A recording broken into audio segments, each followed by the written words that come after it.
वालेकुम जी फ्रेंड्स, उम्मीद है सारे दोस्त खैरियत नाल होगे। तो अज फिर जनाब तुहाडा बहुत ज़्यादा शुक्रिया नाज साहब की जनाब, तुसी दूजी वीडियो नूं भी बहुत ज़्यादा पसंद किया, बहुत ही शुक्रिया। तो अज असी आलम नाज कोलों तुहानूं जनाब हुण अगली स्टैप शुरू करिए कि आलम नाज साहब कोलों हुण जिहड़े ने ना असी आलम लाहौर साहब की जिंदगी के वाक़यात और उन्होंने किस्से और उन्होंने गल्लां बातां सुनांगे अपनियां मुख्तलिफ वीडियो दे विच। ते आइए हुण ज़्यादा टाइम तुहाडा ज़ाया नहीं मैं करदा, बराए मेहरबानी इनू वीडियो नूं ज़्यादा तो ज़्यादा शेयर करना। जिन्हां दोस्तां ने अजे तक मेरे चैनल नूं सबसक्राइब नहीं किया, बराए मेहरबानी रिक्वेस्ट है कि मेरे चैनल नूं सबसक्राइब कर दिओ और नाल दिते गए बैल आइकॉन के बटन नूं हल्का जिहा दबा दो ताकि इन्हां दी नाल वीडियो तुहानूं मिलदियां रहन। तो सबसक्राइब करना, जिहड़े नहीं बंदियां नूं समझ आती है नाल काला जिहा बटन हुंदा ना जो वीडियो वेखदे उन्होंने दबा दिया करो। तो जी आलम साहब अस्सलाम वालेकुम। वालेकुम सलाम। की हाल चाल जी? डॉक्टर साहब ठीक हो जी? शुक्र अलहमदुलिल्लाह। तो अवाम हुण जान ही नहीं छड्डदी भी जिहड़ी वीडियो चढ़ाना उहदे च कमेंट्स आ जांदे ने कि नहीं जी अगली गल।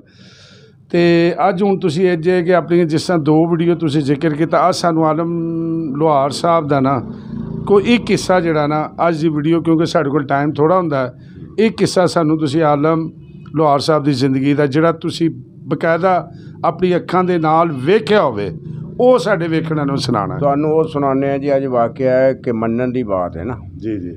कोई कोल रह के भी दूर हुंदे ने, कोई दूर रह के भी कोल हुंदे ने। सही है। समझे?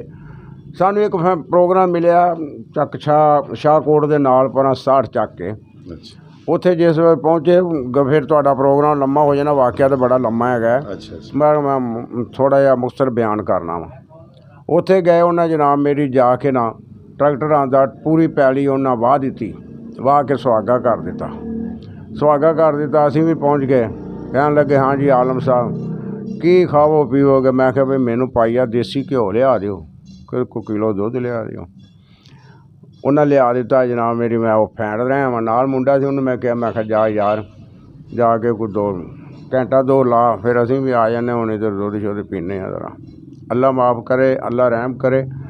दुध घ्यो ते बदाम ही खाधे ने डॉक्टर साहब, दूसरा काम नहीं। जो सिंगर करते ने ना वो नहीं ना, वो करना ही नहीं। जिन्हों मेरे आका ने मना फरमा दिता वो चीज़ मना है नहीं। आलम लोहार साहब का की होया सी? वो जनाब मेरी जिस उन्हें पैली पूरा पिंड पैली दे विच बह गया, तो मैं उस्ताद नूं याद किया। मैं क्या उस्ताद गल ये वे कि अज चेहरा आलम नाज दा होवे ते गला आलम लोहार दा होवे ते मज़ा अज मेरी मदद नूं पहुँच। लो जी डॉक्टर साहब गए हैं जिस वक्त, वो मुंडे नूं तो उन्हें सुनिया ही ना। गए असीं ते शुरू हो गए जनाब, फिर घंटा पटा चाड़िया जनाब। एक उन्हां विचों आदमी आया, उन्हें एक पासे बंदूक पाई, एक पासे पिस्तौल पाया, तो कहन लगा आलम साहब पीछे हट जा। मैं पीछे हट गया। पिंड वालियां नूं कहन लगा हाँ भी गल करो आलम नाज गा रहा कि या आलम लोहार गा रहा।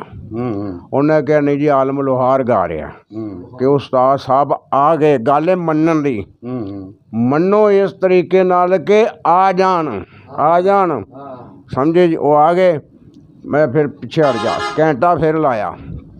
ये पैली का जोड़ा गाउन हुंदा ना जी, ये जदों सिंगर माड़ा या सिंगर किरो कमी रह जाए ना, उत्थे रोड़ा फाड़ते ने, ठोकते ने मूँह से। अच्छा। पैली का गाउन होर जे, ब्याह का गाना हो रहे, मेले के दरबार च गाना हो रहे। हाँ जी, ये सिंगर नूं पता होना चाहिए कि ये पैली का गाउन जोड़ा ना, ये तो उस्ताद साहब हाजी मुहम्मद आलम लोहार उन्होंने कोई नहीं परवाह होंदी सी। और 4 10 पैलियां लोग बैठे होंदे सन, तो उत्थे सौ जाना, लोग कुटते ला के भी दे देने। हाँ जी, पैसे मुक जाने, कुटते ला के दे देने। वो लोग इन्ना प्यार करते सन, तो मैं शुक्रगुजार हाँ जिहड़े सानू प्यार कर रहे हैं। और असीं तो ना चीज़ दे गए हैं। डॉक्टर साहब बड़ी मेहरबानी, शुक्रिया। अंधा तुहानू ऐसे उस्ताद दे सुनावांगे वाक़े कि जिहड़े अज तक दुनिया ने ना सुने ने ना देखे ने। बड़ी गल है जी फ्रेंड्स। आलम नाज साहब ने अखीर करती, अपना भी वाक़या सुनाता, अपने उस्ताद का भी वाक़या सुनाता।